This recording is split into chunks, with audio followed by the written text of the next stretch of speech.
Un message que je vous adresse de remerciement de François Hollande, auquel la majorité des Marseillaises et des Marseillais, le 6 mai, a donné la majorité. Alors merci aux Marseillaises et aux Marseillais. Eugène Caselli, président de la communauté urbaine, me disait à l'oreille que c'était un événement politique à Marseille qui était le signe d'une volonté profonde de changement. Et je retrouve là un de mes amis députés socialistes, Henri Gibrayel, candidat dans une autre circonscription, qui j'espère bien restera au groupe socialiste à l'Assemblée nationale, que j'ai présidé de tant d'années.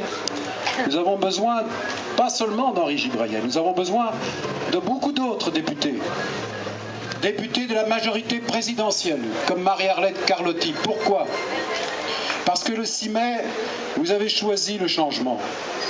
Mais pour le réaliser vraiment, en profondeur, tant il y a à faire, à changer, à réformer, à mettre de la justice, à créer les conditions de l'emploi, de l'éducation, il faut une majorité parlementaire pour faire ça. Parce que nos institutions prévoient certes l'élection au suffrage universel du président de la République, mais il prévoit aussi pour gouverner une élection au suffrage universel des députés à l'Assemblée nationale.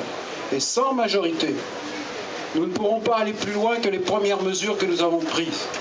Et je crois que les Français et les Françaises, comme les Marseillais, souhaitent la cohérence, c'est-à-dire ce que vous avez choisi le 6 mai.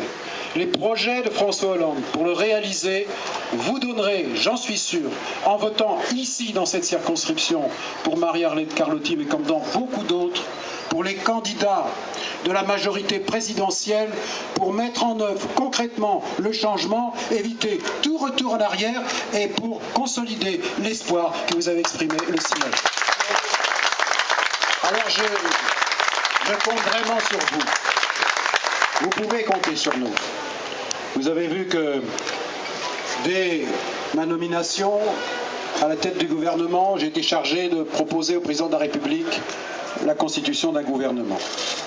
Vous avez parmi les membres du gouvernement Marie-Arlette Carlotti. Vous en avez d'autres. Mais vous avez vu que nous ne nous sommes pas posé la question. Pour nous, c'était une évidence. La parité, la diversité des parcours, pas tous sortis de la même école. Des femmes et des hommes aux postes les plus importants du gouvernement de la République. Une équipe dont j'assure la cohésion, mais aussi la solidarité, avec un seul but, c'est d'engager tout de suite les mesures les plus urgentes. Et ça commence par l'exemplarité. Oui, l'exemplarité, c'est important pour que la confiance naisse. Elle doit s'appliquer partout, sur tout le territoire. Mais c'était à nous d'abord de commencer au gouvernement. La baisse du salaire des ministres de 30%, comme celle du Premier ministre et du Président de la République.